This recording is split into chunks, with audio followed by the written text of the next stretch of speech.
Hello friends, स्वागत है आपका बीपीएससी कॉर्नर में। आज के इस नए वीडियो में हम जनवरी फरवरी के करंट अफेयर्स के महत्वपूर्ण सवालों को सॉल्व करेंगे जो आपके आगामी एग्जाम के लिए महत्वपूर्ण हैं। तो बने रहे पूरे वीडियो में और शुरू करते हैं आज का वीडियो। आज का पहला सवाल है, चेक गणराज्य के नए राष्ट्रपति कौन बने हैं। ऐसे सवाल अक्सर बीपीएससी में पूछा जाता है। तो ये चेक गणराज्य के नए राष्ट्रपति जनरल पेट्र पावेल बन गए हैं। ये 28 जनवरी 2023 को राष्ट्रपति पद पर चुनाव जीता है। आगे देखते हैं हम अगले सवाल को। हमारा अगला सवाल है, ग्लोबल फायर पावर इंडेक्स में भारत को कौन सी रैंक प्राप्त हुई है। तो इसमें भारत को 4th रैंक मिला है, जो विश्व की सबसे शक्तिशाली सेना के रूप में स्थान इसको प्राप्त हुआ है। अगर हम पहले क्रम की बात करें तो इसमें अमेरिका फर्स्ट नंबर पे है, सेकंड स्थान पर है रशिया, थर्ड स्थान पर है चाइना और फोर्थ पे है हमारा इंडिया। जो ये चारों ही देश विश्व की सबसे शक्तिशाली सेना के रूप में देखने को मिलता है। आगे देखते हैं हम अगले सवाल को। हमारा अगला सवाल है, विश्व के सबसे अमीर अभिनेता की सूची में भारत के किस हीरो को रखा गया है।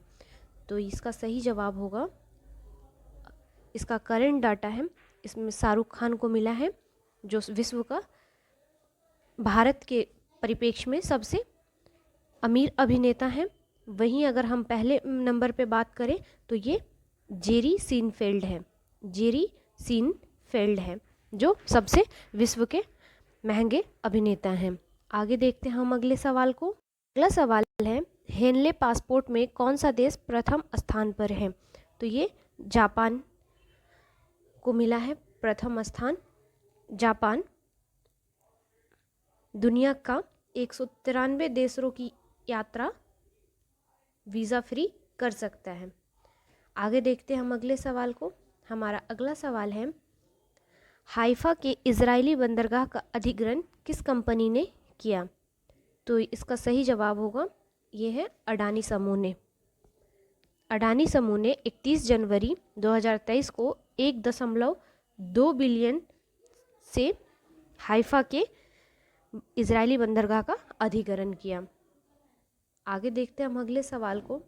हमारा अगला सवाल है, संयुक्त राष्ट्र रिपोर्ट में भारत की जीडीपी दर कितनी रहने की संभावना है। तो ये 5.8% रहने की संभावना है। आगे देखते हैं हम अगले सवाल को। हमारा अगला सवाल है, इक्वेटोरियल गिनी की पहली महिला प्रधानमंत्री कौन बनी है। तो ये बन गई हैं मैनुएला रोका बोटी।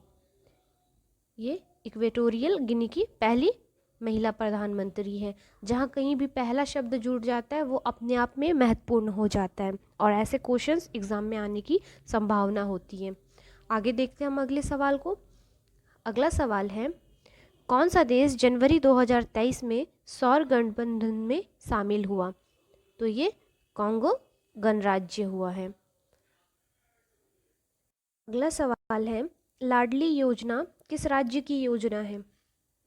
तो ये मध्य प्रदेश राज्य की योजना है। आगे देखते हैं हम अगले सवाल को।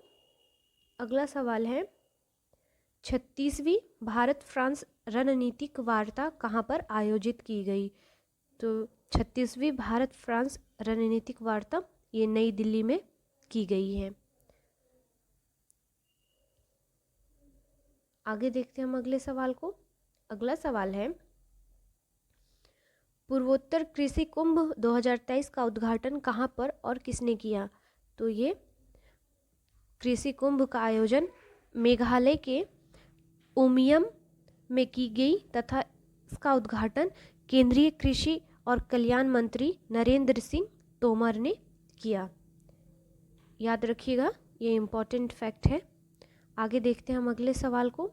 अगला सवाल है, G20 की पहली वित्तीय समावेशन के लिए वैश्विक साझेदारी बैठक कहाँ आयोजित की गई। तो ये की गई कोलकाता में। ये 9 से 10 जनवरी को कोलकाता में आयोजित की गई G20 वित्तीय समावेशन साझेदारी बैठक। आगे देखते हैं हम अगले सवाल को। अगला सवाल है, आरोग्य मैत्री परियोजना किससे संबंधित है? आरोग्य मैत्री परियोजना, तो ये भारत प्राकृतिक आपदा या मानवीय संकट से प्रभावित विकासशील देशों को आवश्यक चिकित्सा आपूर्ति करेगा।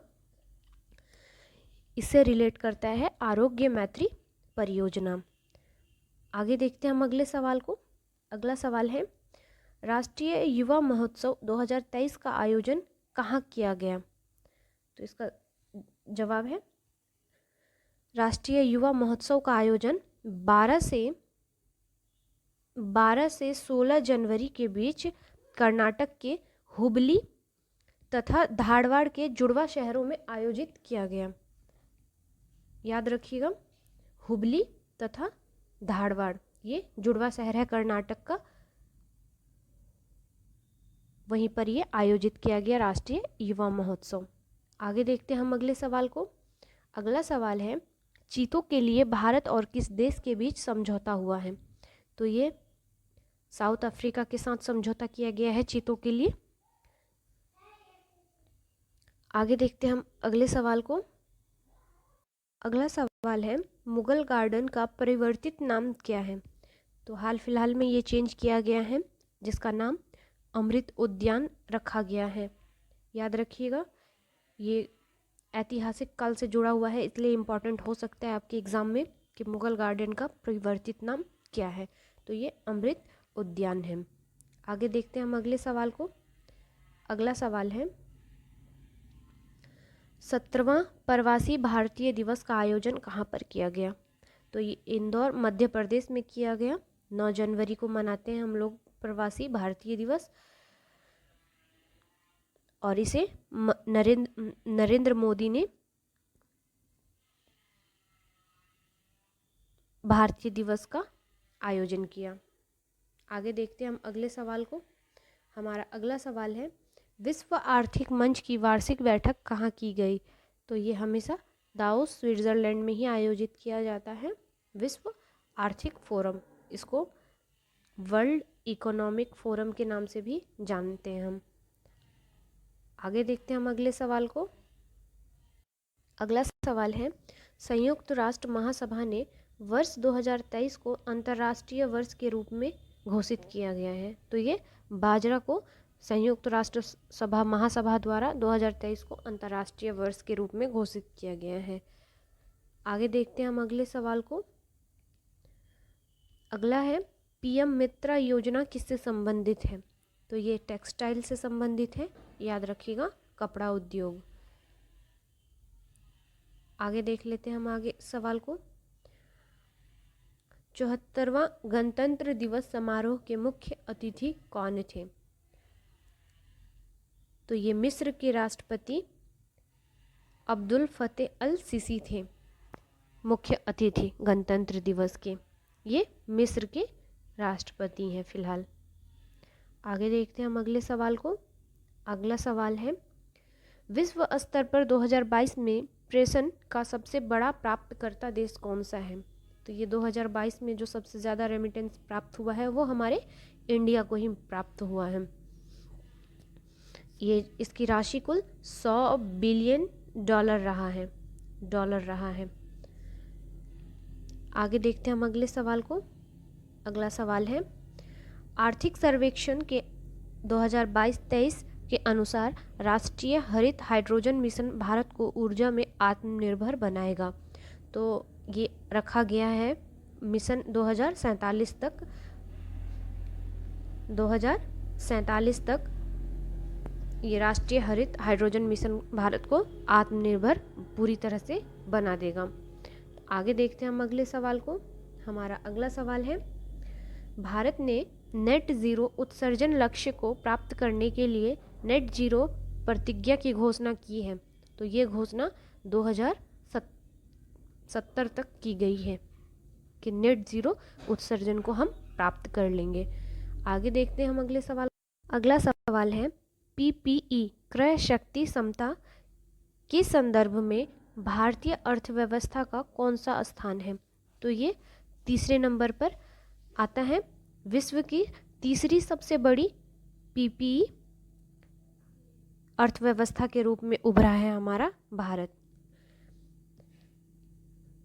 फ्रेंड्स, ये जनवरी और फरवरी के कुछ इम्पॉर्टेंट करंट अफेयर्स थे जो आपके एग्ज़ाम के लिए इम्पॉर्टेंट थे, इसलिए मैंने करवाया आपको। और इसके बाद में वीडियो में भी मैं करंट अफेयर्स के कुछ और महत्वपूर्ण क्वेश्चंस को लाऊंगी।